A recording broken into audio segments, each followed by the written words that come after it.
पानी लाउँदा चाहिँ के हुन्छ यसरी फुललाई? त्यो चाहिँ पानी लाउँदा एकदम राम्रो हुन्छ नि त। अब चाहिँ अब हैन अब खडेरी सुरु भयो नि त। अब हिउँदो महिना सुरु भयो, अब पानी पर्दैन। अनि पानी नपरेपछि चाहिँ अब बोट बिरुवाहरूलाई यसरी पानी लाउनु पर्छ। यो लाउँदा चाहिँ ठिकै छ। यो तिर्खाको मान्छेलाई पानी दिनु र यो बिरुवालाई फुल हाल्नु पानी सोच्यो हैन? उस्तै हो। र यो विशेष गरिकन यसले चाहिँ अब यो पाइप चाहिँ हामीलाई थाहा छ। यो पाइप चाहिँ हामीलाई हेम खड्काले दिएको।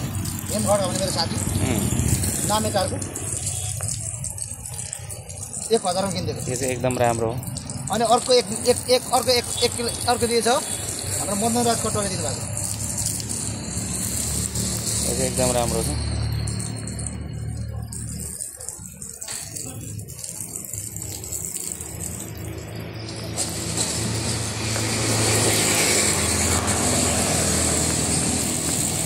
पानी अलिकति म हेर आउँछु त्यहाँ कता ठुट्यो क्या।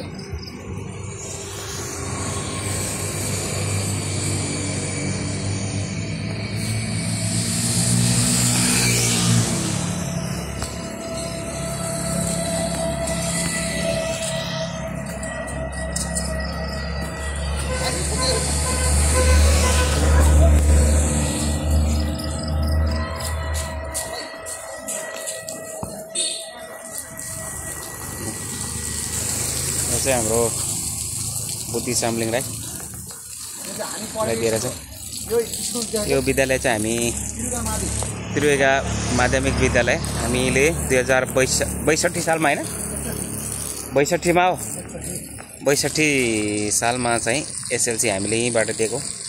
अब बुद्धि भाइ चाहिँ पढेर अब पिएचडी गर्न आँट्यो भने म चाहिँ अब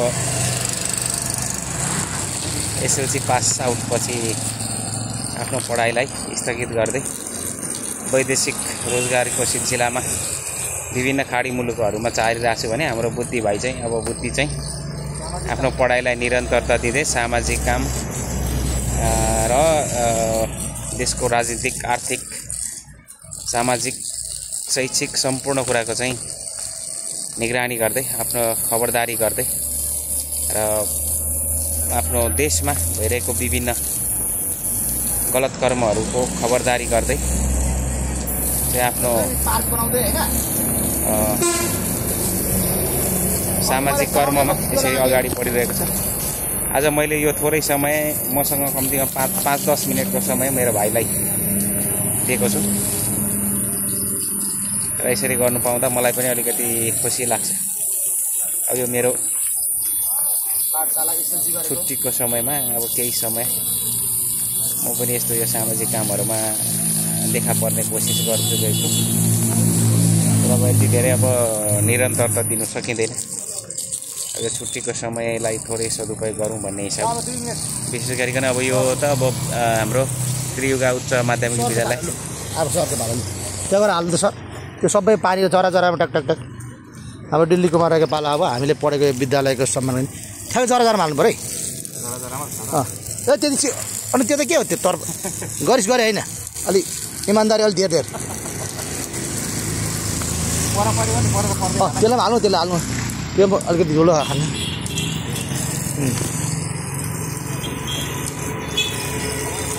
यो विदेशतिर सर हजुर त विदेश बस्नुहुन्छ यो विदेशतिर पनि यस्तै गार्डनहरू हुन्छ? अब त्यो त्यहाँको गार्डनहरूमा त अब विशेष गरिकन अब होइन त्यहाँको गभर्मेन्टले विभिन्न अब खाडी मुलुकमा त होइन अहिले हेर्ने हो भने हाम्रो नेपालभन्दा बेसी गरेर त्यहाँ गार्डन बगैँचाहरू होइन बोटबिरुवाहरू पाउने गर्छ। त्यहाँ चाहिँ विशेष गरिकन अब त्यहाँको गभर्मेन्टले सरकारले नै यस्तो रोडको छेउछेउ लगेर अनि त्यसपछि अब विभिन्न ठाउँहरूमा सरकारले गर्छ।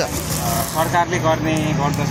प्राइभेट रूपमा अब साधारण आफ्नो घर वरपर त लगाउँछ। अहिले पानी चाहिँ भएन, अहिले हजुर अलि लाउनु पऱ्यो। यता फुलको फेद फेद यो चाहिँ म फेल, यो काम पास भएन, फेल भयो।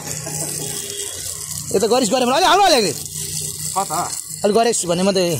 यो चाहिँ हाम्रो दिल्ली कुमार राई यही स्कुलमा पढ्नु भएको, उहाँको सम्मान गर्ने यस्तो हुन्छ। अब यसलाई चाहिँ अब हामीले अब यहाँ यो अब त्यतातिर त हामीले अब भनौँ न हामी खाडी मुलुकमा बस्छौँ, त्यो अब त्यस्तो सामाजिक कामहरू अब सरकारले जनताले गर्नै पर्दैन, जनताले गर्नु पर्छ। हाम्रो सबै कुरा सरकार चाहिँ अब सरकारले सम्पूर्ण त्यो रोडमा त त्यता रोडतिर त है थरी थरीका बारेमास फुल फुल्छन् है।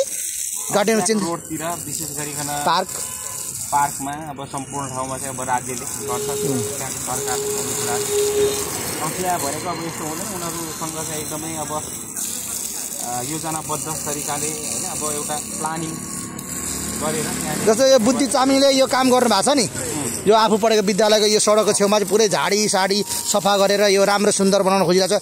यसले के सन्देश जान्छ? यसले चाहिँ अब विशेष गरिकन अरू मान्छेले पनि यो सिको गर्छ त, गर्नुपर्छ भन्ने साउनेमा सिको गरेर बनाइसकेछ, देख्नु पऱ्यो साउनेमा। किनभने आफूले गर्नु नजान्दा अरूले गरेको राम्रो कामहरूलाई फलो गर्नु धेरै राम्रो हुन्छ।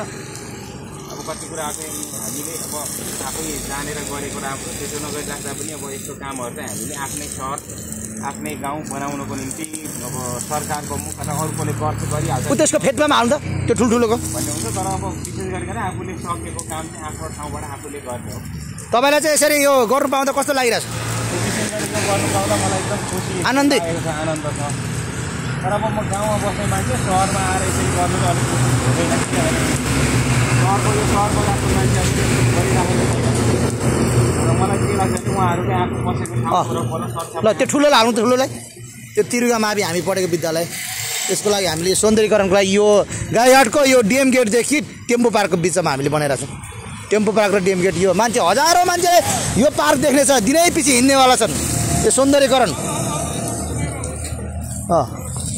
हो ल फेद हाल, अब सकिने लाग्यो। अब 1 मिनट यहाँ हाल्नु सर। ए छरारो नाम यो त छरारो पर्नुपर्छ अलिक बिस्तारी छोडेर यहाँ यो तपाईँलाई एकदम खुसी लाग्यो यो काम गर्नु पाउँदा? एकदम खुसी लागेको छ होइन यस्तो कामहरू गर्नु। यता हेर्नुहोस् त कस्तो रहेछ, कतिको खुसी लागेको छ।